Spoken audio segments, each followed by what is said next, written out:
Welcome to the Referees Corner right here on IslandsStats.com. I'm your host, Earl Basin, and I'm joined by two very interesting gentlemen. I'll let them introduce themselves so I don't mess up their names. You, sir. Good afternoon. My name is Victor Stewart from Jamaica, a referee assessor, instructor in Jamaica, and I also work in the Caribbean and CONCACAF at large. And you, sir? My name is Rowan Thorburn. I'm a Jamaican, a referee instructor, fitness-wise, but also an assessor both for Jamaica, Caribbean, and CONCACAF. You gentlemen are in Bermuda, not for the first time. How do you assess what we have here locally as far as referees? Well, this is my second stint here in Bermuda, dealing with referee matter. I came here earlier this year, I think it was April, for the Member Association's course, sponsored by FIFA. I am quite happy and impressed with the effort that has been made in recent time. And if I may, I'd like to name just a few persons: the effort of President Wade, General Secretary Sabier, and the Chairman of the Referee Committee, Mr. Cranston Williams, have been making significant stride in ensuring that referee development is an integral part of the Football Association in Bermuda. So I'm quite pleased with the effort from that point of view. Right. You say this is your second time, so have you seen in the short space of time some improvements to what's been happening locally? Well, if you look at it incrementally, the appointment of Tashan to the FIFA list is one achievement that would have occurred, albeit it's not just this year that he started. He would have started before, but it finally culminated in this year. He been nominated this year, so there are some improvement. There are still a far way to go in terms of the number, and another sore point is the age grouping of the referees we have here. But I'm willing to work in tandem with the FA in order to assist in that regard. Right. And for you? This is my second time here. I came here the first MA course 3 years ago, and met a number of referees who are from various different age groups. What I have seen is that there are follow-up programs that have been put in place, one of which obviously got young Tashan, the exposure and the training that he has been receiving, hence his elevation to the FIFA list. I was fortunate 2 years ago to be the fitness instructor at the U15 tournament in Orlando, where Tashan was given some guidelines as to what to work on reaching home. This he did, and good to see that on working on this, he has been elevated to the level of FIFA official. This guy's the limit. The talent is here. We just need to hone these talents, identify the areas in which they need to work on, and help them to move forward by helping them to improve. Now, you guys travel the Caribbean looking for or working with young talent because of mandate of CONCACAF, CFU, to look for young talent in officiating. But we look around, one of the things I notice a lot is the aging popularity or the aging population of the referees that are at the highest level. Is this something that's mandated to quickly change or work towards change? Well, the situation in Bermuda, so to speak, is not unique to Bermuda. We would have encountered a situation like this across the wider Caribbean. Of course, it differs in different territories.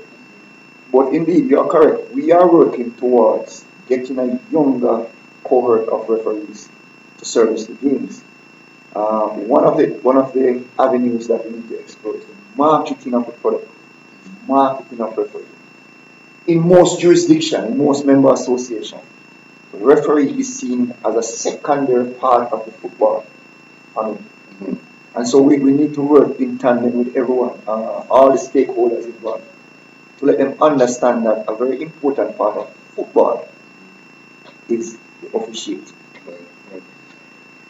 Obviously, you've officiated throughout your years.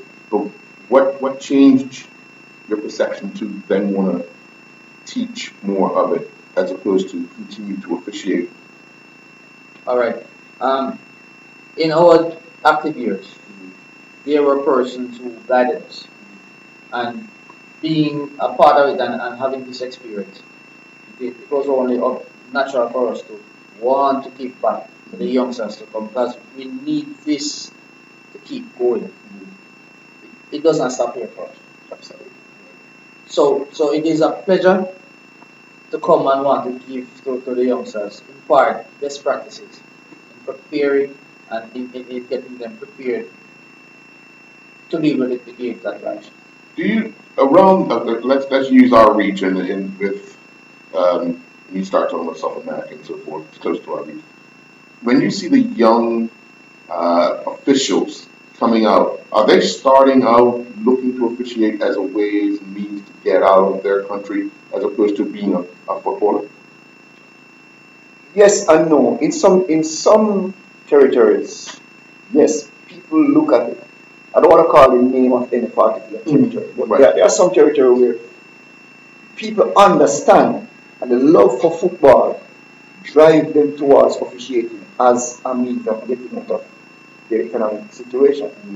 With all due respect, if you look at a country like Haiti, yeah, we all know that the situation in Haiti it differs. But to an earlier question you asked, having officiated to the highest level earlier, you will know that after a certain age, you will have to stop, right? Yes, yes, yes. The demands of the game Right. is greater and greater as the day go by. Physically, it demands more. And as per FIFA regulation, after 45, you can no longer be an international referee. For me personally, being a teacher by profession, the art of teaching is something that I like very much. I cherish passing on information. And as my colleague said just now, in our formative years, we were guided by elders who were there before us. So it only follows that we now, having completed our stint as active referee, follow suit. And the amount of games that is being played globally and across our region, the requirements increase, the number of referees increase. So it is up to us who would have benefited from being a FIFA international referee, continue in that vein to assist youngsters in getting to that standard, to matriculate to become referees that can service the game of football.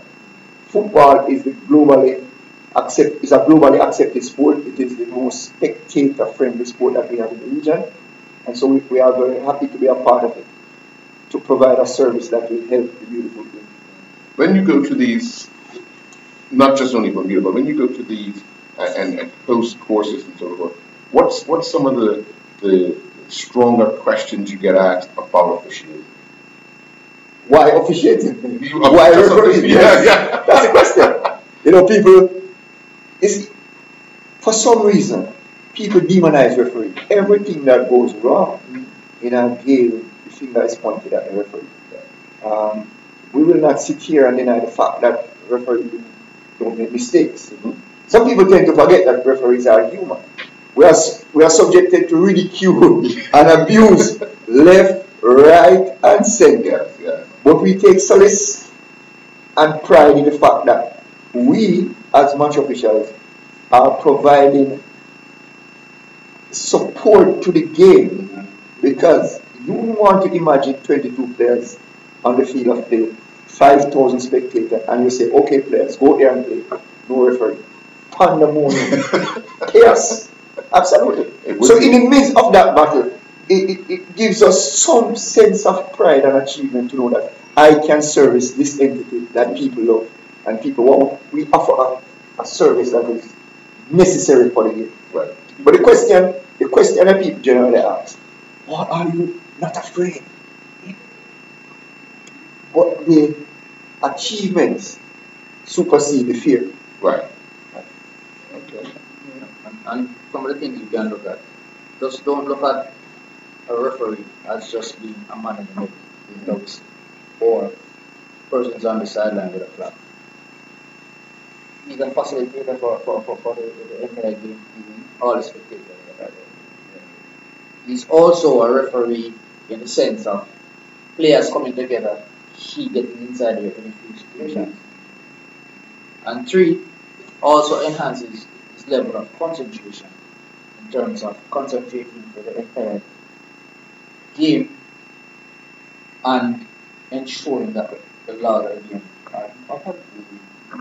Do you find when you go to watch games, you tend to assess the referee more than watch a game? Absolutely. That's right. But you might be just there to watch the game. Well, Yes. you might technically be there to watch the game. No, but quite frankly, nowadays, I don't think I have left home directly to watch a game. Mm. I mean, watching the game is secondary. The principal reason for going to a soccer game at any level is to assist the referee, providing moral support, to give guidance, to give encouragement, to observe their behavior and their performances at the field of play. That has now become, for me personally, it's a natural part because, as I said earlier, I work at the CONCACAF level and at the FIFA level as an assessor.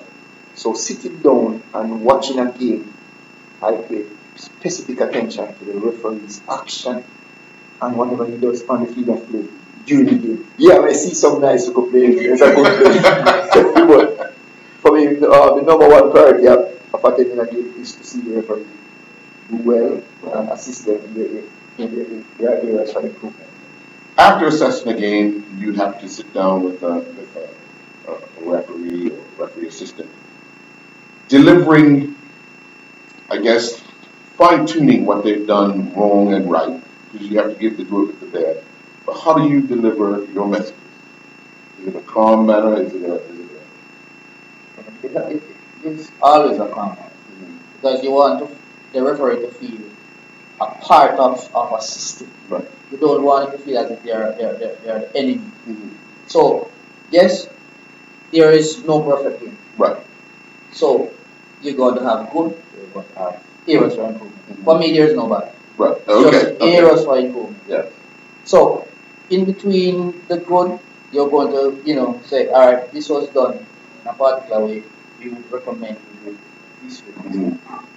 So it's how you get it across. Right. You must be seen as a mentor, a coach, Right. a friend, Father figure. and a father figure to the Right. referee. You guys, have you ever, say, like, you've been to a game, you're halftime, first half, you're assessing it. You ever been in the change room at halftime and suggested something different to her, or you just leave it until the end? Okay. Let me answer this last question first. Yes and no.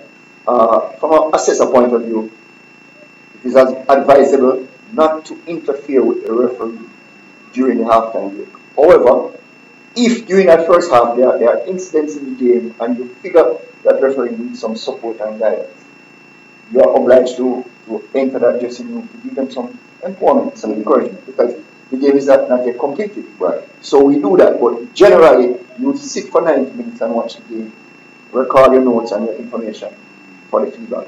Now, following the game, as you alluded to earlier, it's a process. So the assessment is one, the pre-game. So we will help the referee before the game, team A versus team B, whatever information us as the experienced person that have on those teams and the players and the venue at large. We pass on that, give the referee some encouragement, prepare them mentally to go out and perform. During the game, we would sit and we would observe and record the information that we see over their action, decisions, their general operation. Immediately following the game, at a convenient time and convenient place, we give what you call it verbal feedback on basic things. Now, following that verbal feedback, depending on your situation and depending on the level too, we follow up with that with a sitting, what we call post-game analysis, using video evidences that will have garnered from the game to look at incidents in the game with one objective for improvement. Right. Areas for improvement. Yes. Apart from that, the assessor is also obliged to send a written report to the organizing committee of that particular competition, give an appraisal of the referee's performance. This will help in a number of ways. One, for future appointments. 2, for information that the referee and his coach may need for his personal improvement. So the assessment process is a broad spectrum process where the assessor is, as Ron said earlier, a mentor, a coach, a father figure in every aspect. Now you're dealing a lot with the fitness stuff. Right. You're gonna leave in a few minutes because you're gonna go out. But when you put something in place, while we'll use Bermuda, you're here. Can you determine whether or not that is adhered to after you've gone and then you come back and you see whether or not that is kind of still in the Yes, there's a system that is in place via the Polar Watch. There's a Polar Flow app that is downloaded. That watch Polar V800 after a training session could be done on a daily basis, it could be done on a weekly basis. That information is uploaded to the Polar Flow app. And I'll be able to stay where I'm at to actually see what was done. So each player has each official has their own code. Sure. Right. Okay. Especially the international match officials. Oh, okay. Okay. So I'm able to tell you, yes, you're at a level now that you need to adjust in this area, or some more needs to be done. And that's evaluated for training. Training, matches. Oh, okay. Recovery. Okay. All right. Well, I know you have to go because you're starting your session in about 4 minutes. So thank you very much. I'm going to continue on here. Thank you. So we were talking about the fact that when you look to assess, when do you assess? But has there ever been a time where you felt uncomfortable at a match? You yourself, personally, when you were officiating. Yes, because there are times when a referee on a particular game having challenges out there and you're like nervous in your seat and you start doubting yourself. No, not doubting yourself. You more feel for the referee out there. So it brings out a sense of discomfort if the referee is having difficulty. Right. Sometimes that difficulty is as a result of the referee not doing what he's supposed to do. And sometimes, to be truthful, it's as a result of unwarranted pressure from the teams and respected. So you're sitting down there, you're watching the game, you're hoping that, I'm praying for this 90 minutes to up because, I don't want anything to happen, I don't want the game to go. Right? So yeah, you feel nervous sometimes with one purpose, just to see, you want to see the referee do well. Right. And if there are things going on in the game that is mitigating against that, please. You hope that clap would work. Right. Yes. Right. With the technology that is used nowadays, and you mentioned it about video evidence and going to assess and so forth. At the amateur level, are we at a disadvantage because sometimes we're looked at as saying, well, the referee wasn't in the right position, and you could have 2 assistants but miss something. Absolutely. Each member association nowadays, we're trying to encourage them to have at least a camcorder or a simple camera to capture whatever evidence that you can. Right. If you observe at a higher level, there are technology on yes. Especially nowadays with the VAR, video assistant referee, where the referee can stop the game if he's in doubt, refer to that match official in the room there, and come up with the correct decision. However, the human element cannot be ruled out of football. This is a game that plays at a frantic pace. Right? But from a developmental point of view, at our level, at the local level, at the lower level, it's going to take some doing to get all of these technologies. Right. So we have to just live with it, work with it. Our aim as instructors and assessors is to prepare the referee to minimize the number of mistakes out there. And for us, mistakes will always be made, but we try to encourage the referee. Game deciding mistake, we try to minimize those. And when we say game deciding, I'm talking about an incorrect penalty, or a penalty that should have been given that wasn't given, an offside decision that resulted in a goal or no goal. So those game deciding decisions, we try to minimize them. And to be truthful, if you look at a game holistically and the ratio or number of times this happens, it is minimal with game deciding decisions. Right. There may be incidents in the game that the referee needs to improve on. Right. You know? So it takes time. Refereeing is a skill that time and experience. One of the problems we have in Bermuda here and in the Caribbean today, for so to speak, is the level of football that is played in our region and the challenges that the referee face. We are basically in our comfort zone. So you're at this level, Right. and you perform at this level consistently in your region, in your country. Right. Now the challenge is to go beyond. I mentioned to the assessors, instructors, and referees in this room, if you're thinking about officiating in Bermuda alone, please do. Right. You should be thinking globally, regionally. I want to become a referee so that I can go out into the Caribbean, into CONCACAF, and service the game at that level. And eventually win FIFA World Cup games at our age group. The same thing for the assessors and instructors.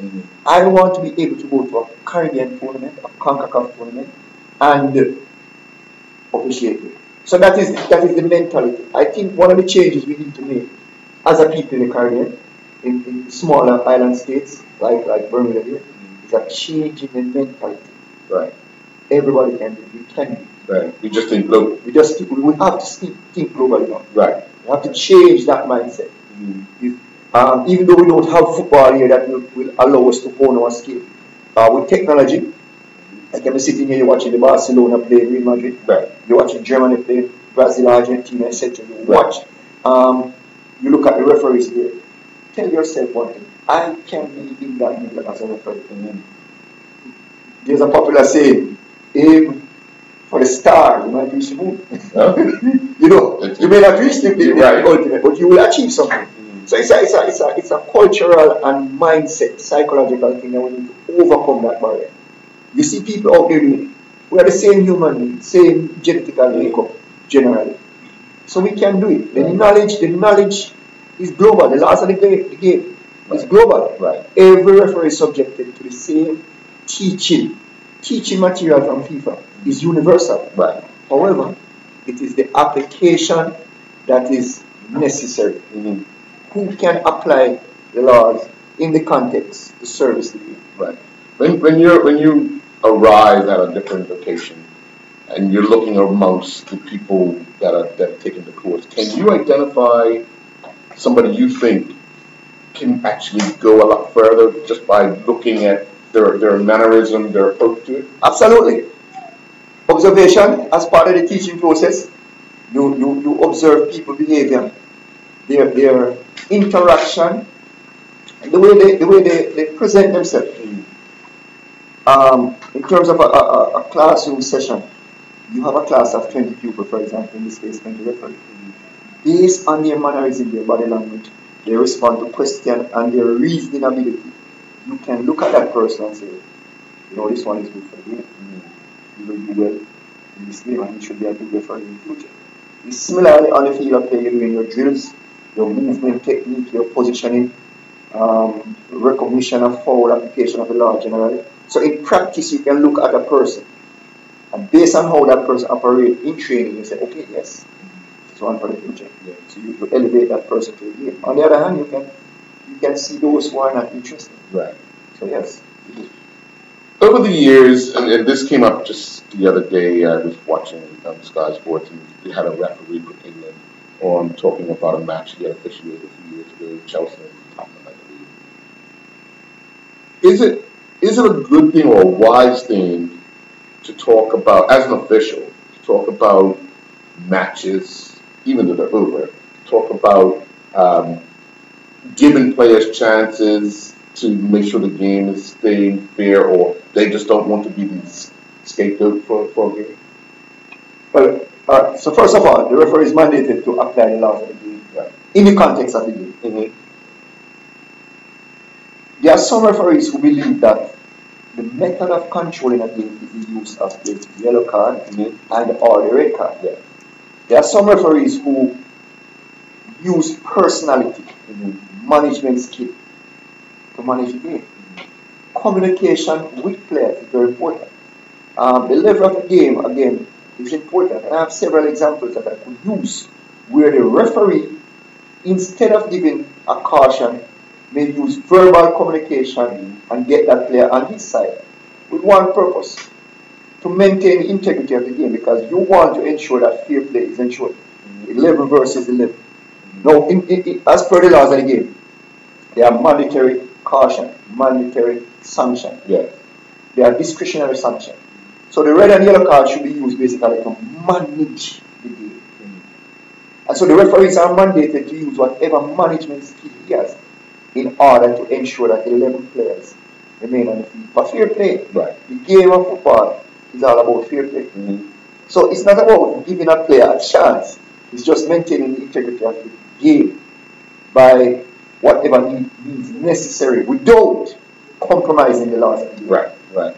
So if I don't have to give a yellow card, I will. If I have to by law, then you are expected to give. Right. If it is discretionary, okay, you need this card. And as I've often said to referees, the caution in a game is basically to manage the game. This game is played for 90 minutes plus extra time, Right. stoppage time. Right. If you can manage that game without having to sanction a player, then thumbs up to you. That's the hallmark of a top referee. Be able to be consistent with your decision making. Whatever decision you make out there, the players and all stakeholders accept without any animosity. The game is over, no problem. So that's the idea. Oh, okay. Well, it's very difficult to please everybody. 50% of the people's not going to accept your call. But mentally getting over those hurdles, and you talked about it already, that some people think domestic, but you want to get them to think international. Now, domestically, in a place like Bermuda, in the small regions, obviously everybody knows everyone. So that getting over that hurdle, how do you manage? How do you kind of get people wrapping their heads around? I'm just a domestic official. Well, you can't get a person. This is personal. That's personal. Right. You have to set yourself personal goals, personal target, personal objective.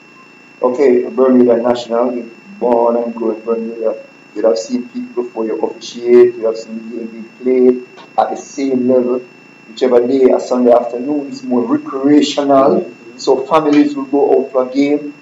Person go there, you get your regular bashing from a spectator.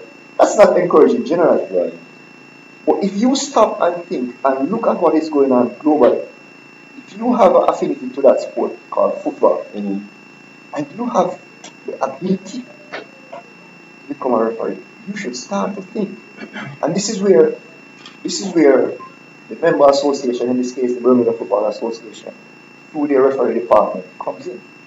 Spotting a youngster out there that is officiating. Guidance, passing on information, encouragement.